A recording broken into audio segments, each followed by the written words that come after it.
Assalamualaikum warahmatullahi wabarakatuh. Baik, saya Seli Rahmadani. Di sini saya akan menjelaskan mata pelajaran Produk Kreatif dan Kewirausahaan untuk kelas 11, yaitu pada KD 3.9 sampai 4.9, yaitu mengenai merencanakan proses produksi massal dan melakukan persiapan produksi massal. Nah, yang pertama itu pengertian produksi massal. Nah, produksi massal itu merupakan pengerjaan barang yang dilaksanakan dalam skala besar. Perencanaan produksi ialah perencanaan aktivitas produksi dan manufacturing di perusahaan atau industri. Ini dimanfaatkan peruntukan sumber daya, aktivitas pegawai, bahan, dan kemampuan produksi untuk melayani konsumen setia lainnya. Dalam dunia usaha tak lepas dari berbagai istilah termasuk produksi massal. Nah, dalam pelaksanaannya terdapat beberapa perencanaan produksi massal untuk meminimalisir kesalahan produksi massal. Untuk meningkatkan gagasan produksi, perencanaan produksi atau Departemen Perencanaan Produksi perlu bekerja sama dengan Departemen Marketing dan Departemen Pemasaran.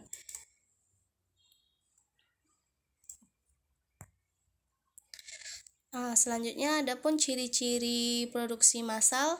Yang pertama itu produk yang dibuat di dunia usaha atau dunia industri ialah produk yang memiliki biaya rendah dan dengan jumlah yang besar. Kemudian cirinya yaitu mempunyai tujuan untuk kuasai pasar. Selanjutnya produk yang dipasarkan di pasar bebas. Tingginya spesialisasi produk. Kemudian ada stok produk untuk penuhi keperluan saat periode nantikan. Kemudian mempunyai jalur kerja yang imbang. Selanjutnya ciri produksi massal yaitu produk yang serupa dibuat secara berkaitan. Dan yang terakhir itu ada proses standarisasi produk. Materi yang selanjutnya tentang perencanaan produksi massal. Nah, perencanaan produksi massal ini dapat diartikan dengan perencanaan produksi massal yaitu proses untuk produksi barang dalam satu masa seperti yang sudah direncanakan lewat pengendalian sumber daya seperti tenaga kerja, bahan baku, dan perlengkapan.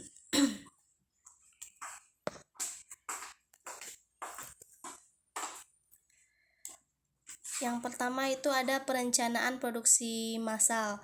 Nah, perencanaan produksi massal ini meliputi beberapa hal, yaitu penyiapan gagasan produksi, membuat agenda penuntasan produk, berencana produksi dan penyediaan bahan di luar, mengagendakan proses operasi setiap unit, kemudian sampaikan agenda pada pemesanan.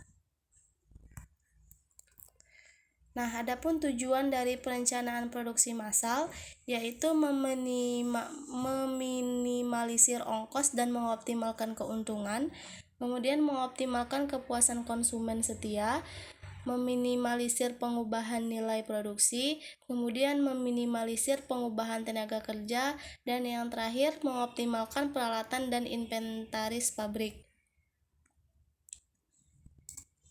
Kemudian fungsi perencanaan produksi massal, yaitu fungsinya yang pertama jamin gagasan produksi dan marketing produk, kemudian menghitung kemampuan produksi stabil pada gagasan produksi, dan yang terakhir itu alat untuk memantau hasil produksi. Nah, adapun tahapan produksi massal itu ada 4 tahap. Yang pertama routing, penjadwalan, kemudian dispatching, dan yang terakhir itu follow up. Adapun routing ini yaitu proses tentukan posisi proses produksi massal berbahan mentah sampai jadi sebuah produk terhitung bermacam jenis perlengkapan yang akan dipakai. Nah, routing ini merupakan cara pertama kali dalam perencanaan dan kontrol produksi. Routing bisa diartikan sebagai proses tentukan jalur pekerjaan dan posisi operasi. Tahap yang kedua tadi ada penjadwalan atau scheduling. Penjadwalan atau scheduling ini memiliki kandungan makna memutuskan agenda aktivasi operasi proses produksi yang digabungkan sebagai satu kesatuan.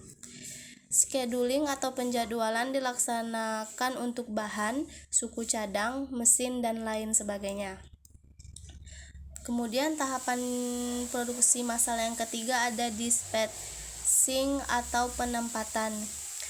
Dispatching atau penempatan ini merupakan cara ketiga dalam perencanaan dan pengaturan produksi, yang mana disebut sebagai step perlakuan atau implikasi.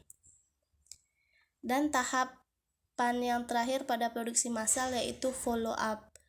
Follow up dikatakan sebagai step diputuskan dan ditetapkannya bermacam jenis aktivasi seperti penyediaan, pembelian dan pemesanan bahan baku, dan bermacam jenis perlengkapan yang akan dipakai. Nah, maksudnya di sini ialah mengoordinasikan semua perencanaan produksi supaya produksi berjalan dengan mulus. Kemudian, implementasi produksi massal.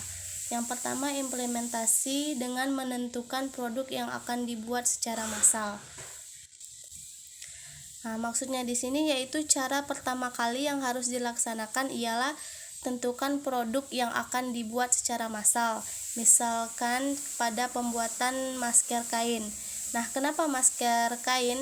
Karena masker kain sekarang ini benar-benar diperlukan oleh masyarakat buat menahan penyebaran pandemi COVID-19.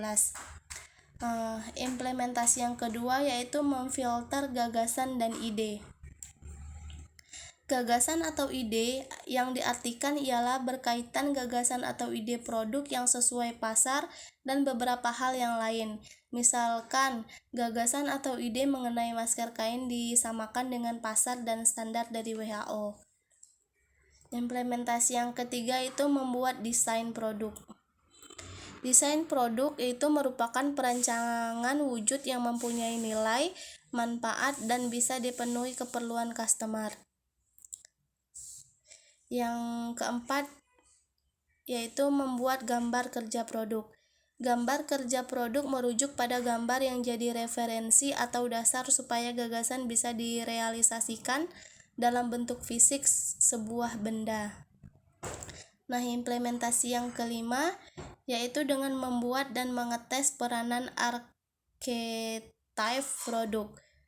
Yang mana tahap selanjutnya ialah membuat archetype atau mode produk dan mengetesnya saat sebelum produk itu dibuat secara massal dan dilempar ke pasaran. Nah, maksudnya di sini ialah dengan mengetahui kekurangan dan kelebihan produk saat sebelum masuk step produksi. Baik, itu yang dapat saya jelaskan mengenai materi 3.9 sampai 4.9. Terima kasih. Wassalamualaikum warahmatullahi wabarakatuh.